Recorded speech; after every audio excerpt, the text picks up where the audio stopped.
Okay, here we are with section 7.2, analytic trig. We're going to look at the addition and subtraction formulas here. Addition and subtraction formulas, evaluating expressions involving inverse trig functions and expressions in the form of a sine x plus b sine x, or b cosine x rather. So let's look at the addition and subtraction formulas. These formulas aren't as popular as some of the identities that we've looked at, but they're still important to know. Oftentimes when you're in calculus, they will give you your book in the front will have all these formulas available. But again, definitely need to be familiar with them so that you can kind of recognize how to change. And as always, knowing them is always better than recognizing. So if I have the formulas for sine and I have the sums and differences, if I take sine and I am adding to sine, or s plus t as they put here, that would be the same as finding sine of s cosine of t plus cosine of s sine of t. Now you might say, when would I want to do this? Well, let's say that you know your trig unit circle really well, which hopefully by now you do.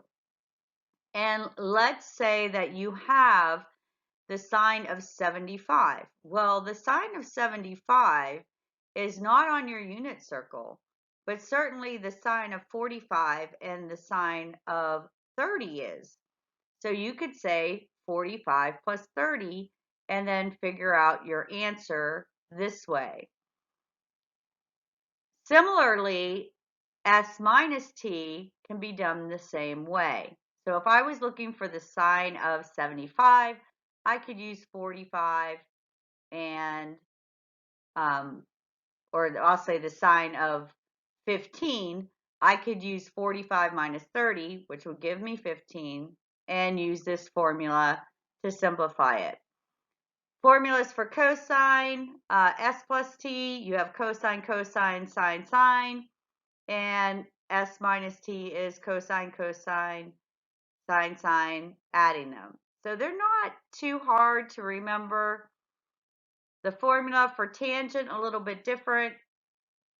Tangent, the s plus t would be take the tangent of s plus the tangent of t over 1 minus tangent s, tangent t.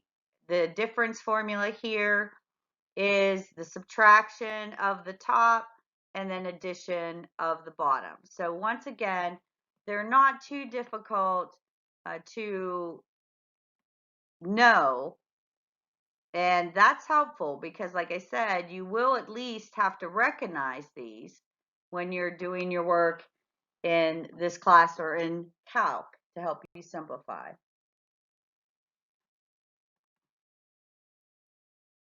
So here we go, find the exact value of each expression. The first one is cosine of 75 degrees, so we can do these as degrees or do them as radians.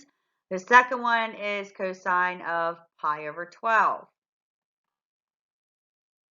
So again, they use 75 as 45 plus 30. Since we know the exact values of 45 and 30, we can use the addition formula for cosine to get it.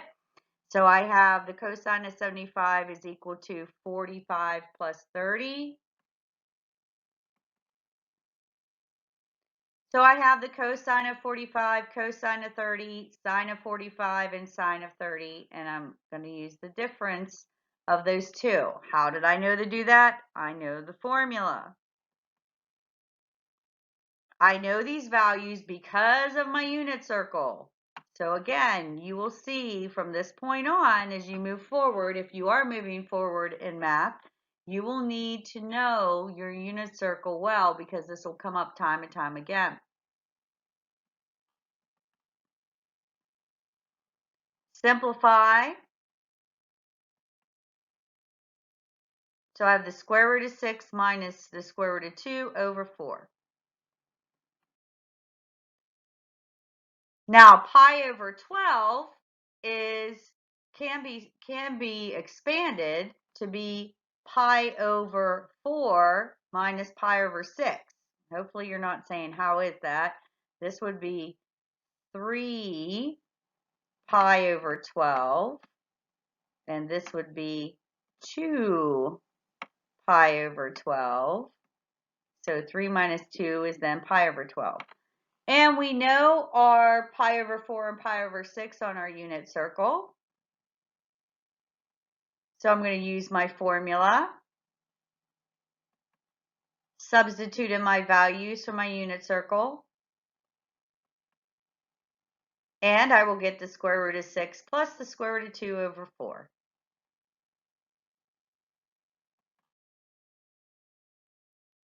Now, if we're going to prove the cofunction identity, cosine pi over 2 minus u equals sine u, let's take a look at that. By the subtraction formula for cosine, we know that if I have two things that I'm subtracting, that would be cosine of pi over 2 times cosine u plus sine of pi over 2 times sine u. And I know that the cosine of pi over 2 is 0, so that I'll wipe that out, leaving me with 1 times the sine of u, and there's how we can prove that.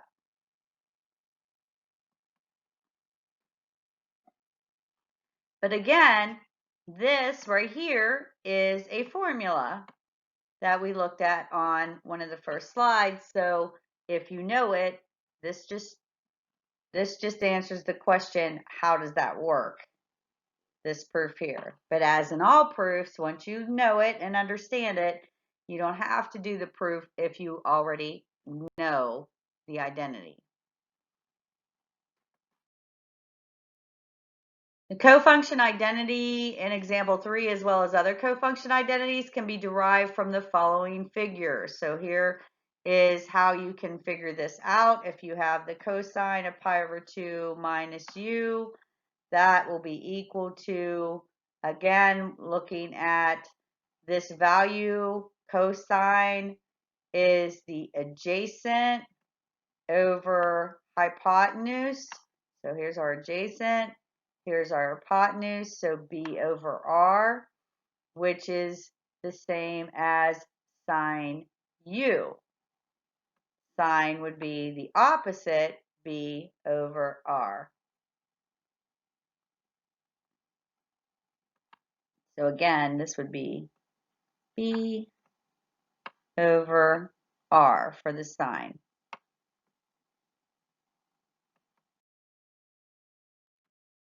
Now, there's an identity from calculus that's often used. Those of you that have had calculus or studied limits before will recognize this, and we looked at some of the limits earlier in the year. So here we have f of x plus h minus f of x all over h. That would be equal to the sine of cosine of h minus 1 over h plus cosine of sine over h over h.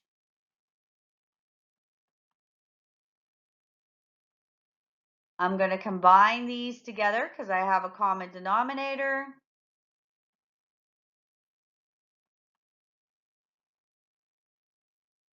Substitute for my addition formula, sine h cosine, or sine x cosine h cosine x sine h.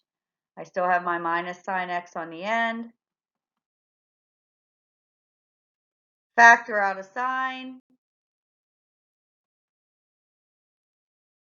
And here I can show that both sides are the same.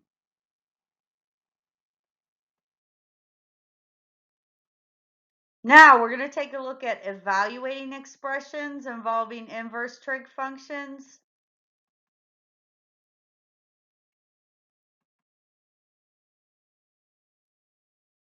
We write sine times cosine of negative 1x plus tangent negative 1x as an algebraic expression where x is in between negative 1 and 1 and y is any real number. We're going to take a look at what we already know whenever I use a Pythagorean theorem. If I'm going to say that this value is x, then this value would be the square root of 1 minus x squared, and my hypotenuse would be 1. Or if I say this value is 1 and this value is y, then this value, the hypotenuse, would be the square root of 1 plus y squared, depending on what you know. So this would be my cosine is equal to x, and this would be my tangent is equal to y.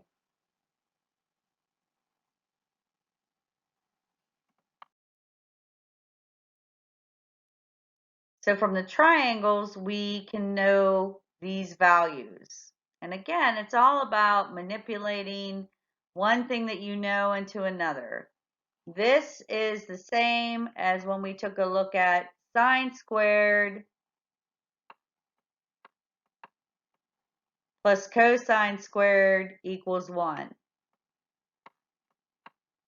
Oh, plus, let's see, erase this. And I'm using that information, my sine squared plus cosine squared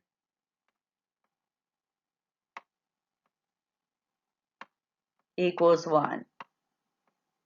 Now, I will also connect that with my equation for circle, which is x squared plus y squared equals 1.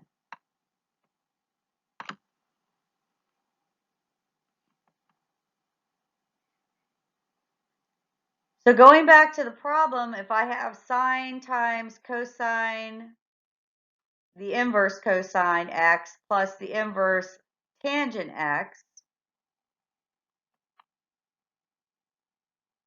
I can show that using my sum formula, this is sine times cosine, cosine times sine.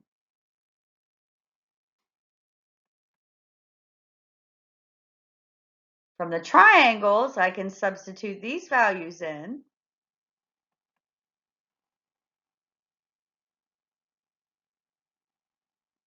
Simplify by factoring a 1 over the square root of 1 plus y squared. Factor that out.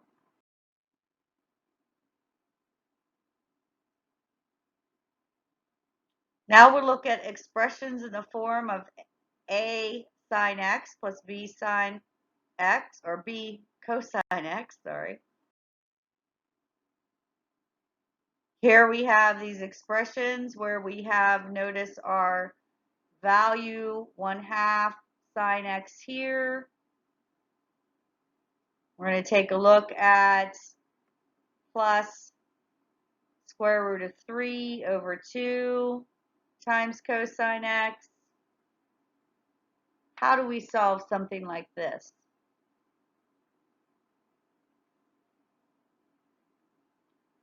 So we're going to set one to pi over 3, and the other, the cosine of that would be 1/2. And we know this, again, by what? By the unit circle.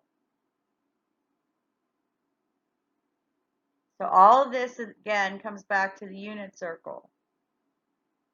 Then my sine value would be the square root of 3 over 2. Again, we know from the unit circle.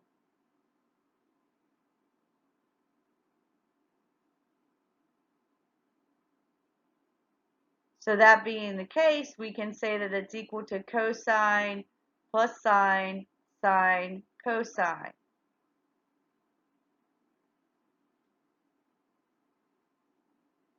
We can go backwards then and say that means I can add these two together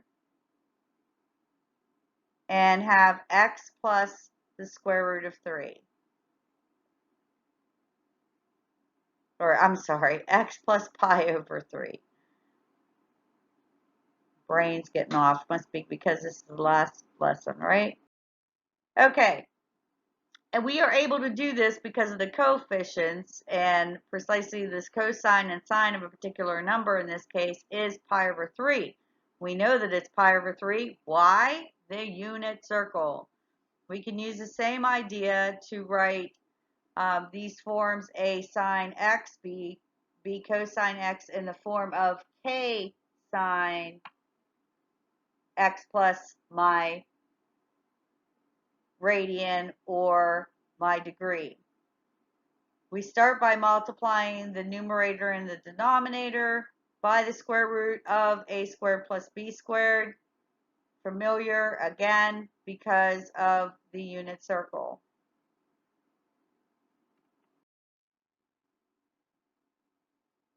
So we need this number that has the property of a over square root of a squared plus b squared, or b over a squared plus the square root of a squared plus b squared. One would be the cosine, the other one would be the sine.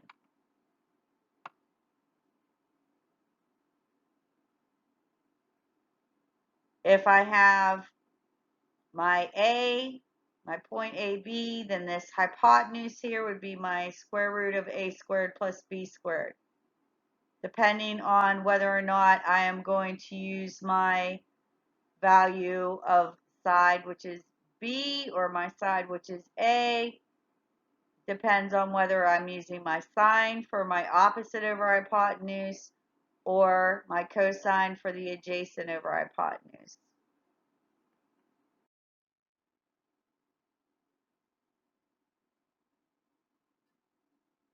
So when I take a look, if A and B are real numbers, then I can see that my A sine x plus B cosine x would equal my K sine x plus my radian or my degree.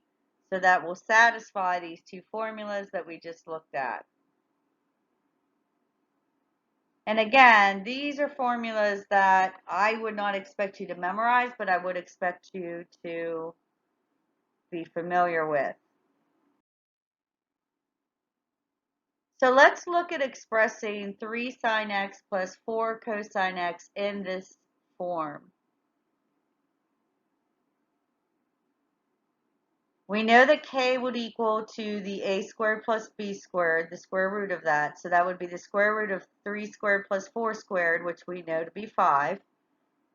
The angle has the property of 4 over 5. So looking at the cosine of 3 over 5, we can use the calculator. And when I say use the calculator, we're using inverse cosine.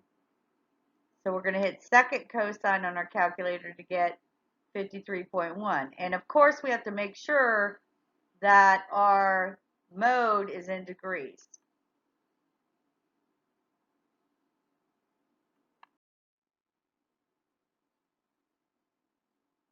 Now, if I write the function negative sine 2x plus the square root of 3 cosine 2x, in this form, k sine of 2x plus my angle,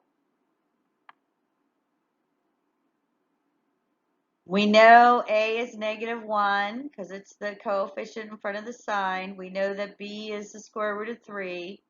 We're going to plug that into our square root of a squared plus b squared, and that will give us 2.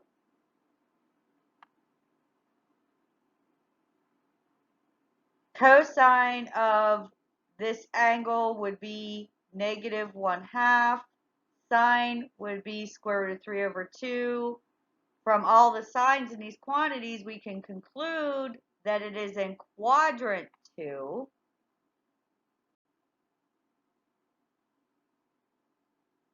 Quadrant 2 is where my x value is negative and my y value is positive. So we have 2 pi over 3 being our radian. So we can write negative sine 2x plus the square root of 3 cosine 2x as 2 sine of 2x plus 2 pi over 3.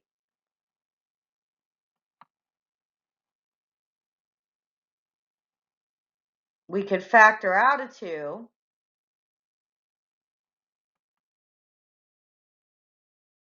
And then they're going to show you that the amplitude of 2 with 2 pi over 2, which is pi, and the phase shift of negative pi over 3 is shown below. Now, we haven't done a lot with graphing the sine and cosine functions, but maybe you can pull some of that information out from back when you had trigonometry before, if you had trigonometry before.